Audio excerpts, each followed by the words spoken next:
Salut, c'est Guillaume. Je vous propose de découvrir un extrait du prochain épisode de Course épique. Course épique, c'est chaque semaine un invité, une course, une histoire hors du commun. Je vous donne rendez-vous tous les mercredis pour découvrir un nouvel épisode et vivre une grande et belle histoire de course. Mais avant ça, place à un extrait de notre prochain épisode.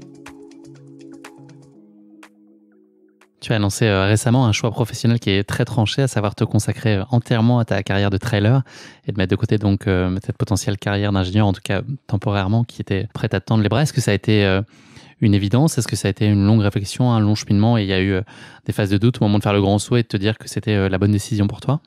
Non, moi c'est venu quand même relativement comme une évidence parce que ce qui me fait vibrer au quotidien, c'est vraiment le trail, c'est vraiment ma grande passion. Donc ouais, forcément, il y avait des choses un peu qui me tiraient en arrière, mais moi j'ai jamais douté en fait que c'est ça que j'avais envie de faire et que c'était pas possible de le faire. J'ai toujours cru que c'était possible et que je trouverais un moyen. Et donc j'ai toujours cru sur les derniers mois où j'ai pris la décision, j'ai pas douté parce que ouais, c'est vraiment ça que j'ai envie de faire. J'ai vraiment envie d'essayer d'aller chercher mon potentiel maximum. Il y a une notion de temporalité aussi que j'ai pu lire qui est de se dire c'est maintenant ou jamais, quoi. Ouais, c'est exactement ça. Maintenant, je viens d'avoir mon diplôme, donc c'est déjà une petite sécurité, c'est déjà un aboutissement. J'ai pas de famille, j'ai pas de contraintes. Normalement, entre 25 et 35 ans, c'est les années où potentiellement tu peux faire les meilleurs résultats sportifs. Donc si je le fais pas maintenant, je le fais jamais. Donc c'est pour ça que je me lance et j'ai pas envie de vivre avec des regrets en me disant t'as jamais tenté, t'aurais pu peut-être essayer de faire une carrière dans le sport. Je préfère me lancer à fond et puis voir où ça va me mener. Ce choix de carrière-là, il signifie plus de temps pour s'entraîner ou surtout du temps pour mieux s'entraîner et puis aussi développer entre autres choses ta marque athlète, continuer de la construire notamment sur les réseaux sociaux sur lesquels tu es très actif et sur lesquels tu publies du contenu à vraiment grande valeur ajoutée. Je trouve, j'invite vraiment tout le monde à aller jeter un œil, notamment à tes vidéos sur YouTube où tu te livres vraiment de façon pleine et entière avec beaucoup d'enseignements et avec ton expertise que tu partages très largement. Donc c'est hyper intéressant. Est-ce que tout ce temps-là, donc l'idée, c'est pas forcément pour mettre des charges plus fortes sur la course, rester raisonnable là-dessus, mais aussi développer tout ce qu'il y a autour et qui va forger ta carrière? C'est exactement ça, t'as tout dit et t'as très bien compris comment je vois les choses. C'est l'entraînement, c'est ma priorité, c'est le numéro un. Je fais pas de concessions sur mes entraînements et le sommeil et la récupération.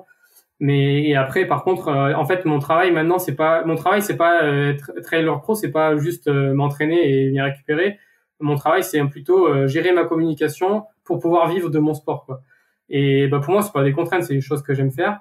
Et c'est des choses que j'essaye de faire vraiment bien, comme tu l'as dit, j'essaye de pas juste mettre une belle photo et de mettre une phrase motivante qui a pas de sens et qui a pas de profondeur. J'essaie plutôt d'apporter des conseils, d'apporter de la valeur ajoutée, que les gens ils puissent, que ce soit sur Instagram ou sur mes vidéos, ils puissent apprécier la vidéo en même temps en se disant j'ai passé un bon moment, mais j'ai aussi reçu des conseils. Je vais essayer de changer ça. Ce type, il était intéressant, donc c'est un peu comme ça que je réfléchis ma communication. Et c'est sûr que maintenant, si on veut être athlète pro, soit faut faire partie des tout meilleurs pour avoir des contrats, soit faut faire partie des très bons et avoir une communication qui soit bien faite.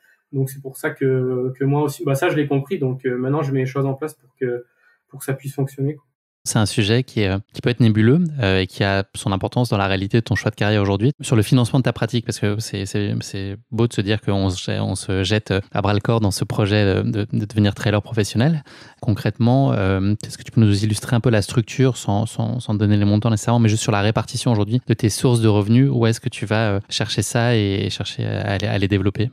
En fait, en 2021, après la saison où j'ai fait le 98 Mont-Blanc, où ça s'est très bien passé, je commençais un peu à réfléchir, à me dire, il me reste 2 années d'études, ça peut être cool un peu de commencer à construire ce projet professionnel. Et donc il y a Brooks, qui est maintenant mon équipementier, sponsor principal, une marque américaine de chaussures et de textiles, qui m'a approché. Et donc même moi j'ai évoqué cette volonté de me développer peut-être vers la professionnalisation et mon projet d'aller vraiment essayer de chercher le très haut niveau avec Benjamin Sachenti, qui est le manager de Brooks. Et Brooks sont aussi dans cette démarche-là maintenant, d'essayer de pousser les athlètes vers la professionnalisation et les accompagner dans des projets, s'il y a des projets qui ont du sens, qui ont du sens, de vraiment pousser là-dessus. Donc il y a déjà Brooks qui s'est bien engagé là-dessus, et maintenant ça représente 2/3 de mes revenus, ce sponsor principal. Donc déjà c'était pas forcément suffisant pour se lancer à 100%, mais c'était déjà un grand pas vers la possibilité de le faire. Et donc après, même si 2022 a été hyper compliqué, j'ai quand même réussi à démontrer que la démarche était toujours là, que je faisais tout ce qu'il fallait pour essayer de revenir et corriger ça. Et donc avec d'autres sponsors, j'ai réussi à les convaincre aussi de me suivre dans le projet. Et donc il y a eu un petit peu plus de financiers dans les contrats. Donc ça représente à peu près un quart du reste de mes revenus. Et après maintenant aussi avec mon activité sur les réseaux sociaux, j'arrive un petit peu à monétiser ça. J'essaie de le faire avec le plus de sens possible et de pas prendre de l'argent parce que j'ai des opportunités, mais faire avec des choses qui ont du sens. Et ça me permet de compléter un tout petit peu, d'arrondir un tout petit peu mes revenus. Donc c'est à peu près comme ça que ça fonctionne.